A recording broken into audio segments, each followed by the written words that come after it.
Travis Kelce shocked Jason Kelce when he casually confirmed on their podcast that he had given Taylor Swift an engagement ring. It was Tuesday, April 8th, when the Kelce brothers dropped a new episode, sparking the conversation. Jason raised an eyebrow and asked, "Yo, what did you drink this morning to make you look so serious?" Travis sat down, unusually serious, with his lips pressed as if he was holding something back. "Nothing," Travis replied. "It's just that today's a little special." Jason didn't buy it. When Travis was quiet, it was always a bigger deal.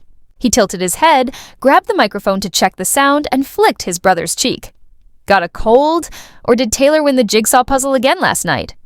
Travis awkwardly laughed and said, "No, but almost." The technician gave up.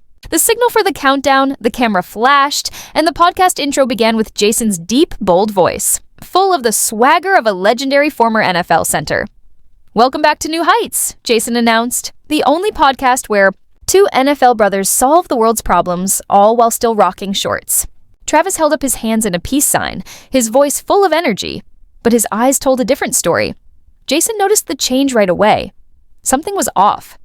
As the latest episode started, the crew discussed the usual topics, the latest games, funny moments, and fan questions. Jason shared a funny story about his youngest daughter pouring cereal on his head at 6 a.m., and Travis threw in a few jokes to keep up the mood.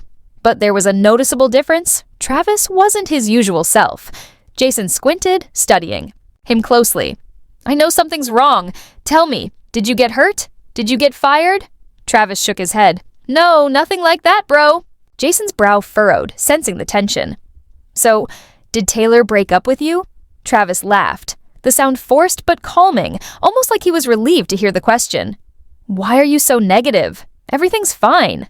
Jason took a deep breath and paused. Something about the way Travis laughed didn't feel right. He locked eyes with the camera, holding it for a moment before speaking again. The drama was just getting started. Jason gave a warning to the audience.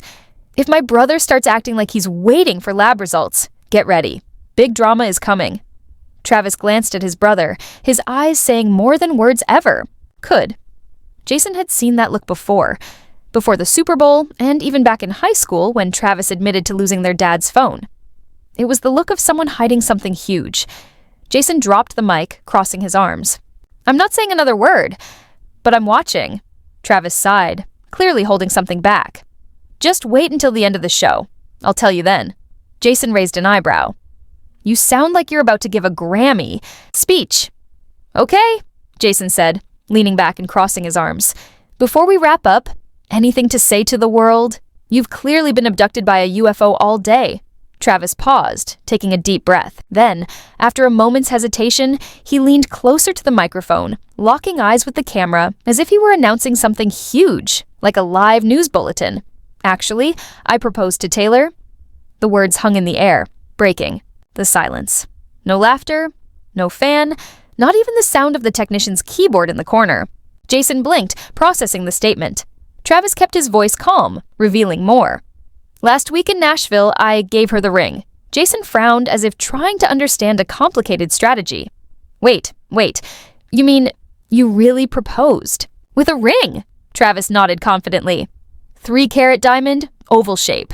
My hands were shaking like Aaron Donald in the hallway. Jason shot up from his chair, eyes wide as if he had just heard something unbelievable.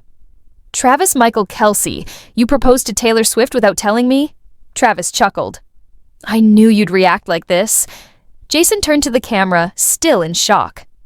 "Are you hearing this? This is supposed to be a sports podcast, but now we've got news on our hands. This is why it feels like he's carrying a bigger secret than the Super Bowl plan from this morning."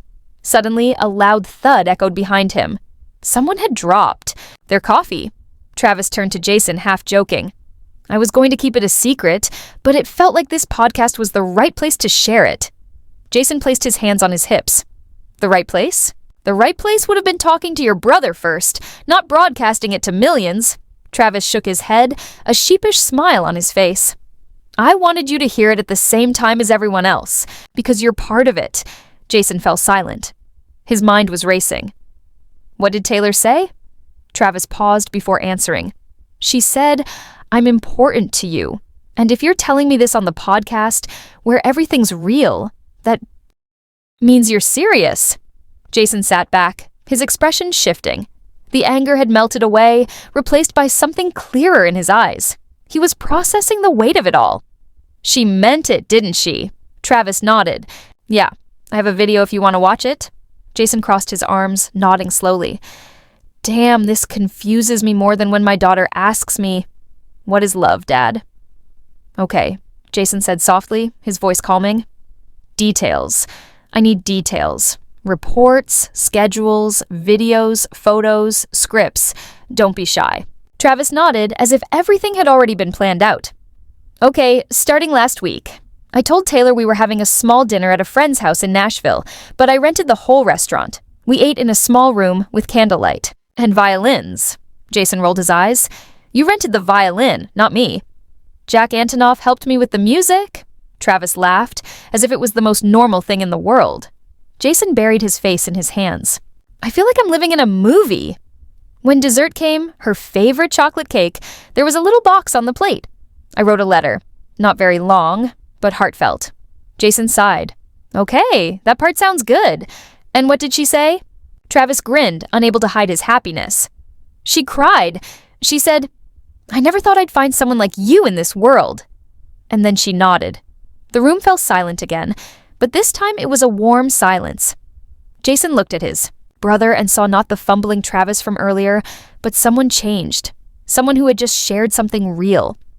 Jason looked at his brother, still processing everything. I can't believe it, he said softly. My brother is marrying Taylor Swift. Travis gave a casual shrug, his smile not hiding the fact that he was still amazed himself. I can't believe it either, he said, his voice a little less steady than usual.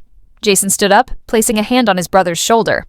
Well, congratulations, bro, he said with a grin, but don't think I'm going to let your wedding go by without making a speech. My wedding speech is going to be legendary. Travis laughed, his eyes twinkling with something deeper. Jason was still in shock, both hands on the table, his eyes unfocused as if he were trying to rewind the whole story of his brother's life in his head. He was searching for that exact moment when Travis became the kind of man who could propose to Taylor Swift. Meanwhile, Travis sat back in his chair, twisting a fake plastic ring the technical team had given him to simulate the proposal. Even though it was just for show, the smile on his lips was real, a mixture of happiness, confusion, and a deep sense of change. Okay, tell me from the beginning, Jason said, reaching for another cup of coffee. When did you start planning this? Actually, Travis hesitated, since the Arrowhead show. Jason raised an eyebrow. You mean the first Taylor concert you went to, when you got turned down for a friendship bracelet because she didn't talk before the show? That's it? Travis scratched his head, laughing. Yeah, I was thinking that if I had a second chance, I wouldn't just give you my arm. I'd give you my whole life. Jason narrowed his eyes, skeptical. Did you seriously say that? It sounds cheesy, but I mean it. Travis shrugged, smiling. Jason shook his head. Go on, Shakespeare of the NFL. Travis laughed and went on. It wasn't until a few months later, after the Chiefs won against the Broncos, that we finally met in person. It was just an informal gathering, but that's when we really started talking seriously. Jason leaned forward, intrigued. She's not at all like I imagined, Travis said, his voice softer now. Jason raised an eyebrow. Different in what way?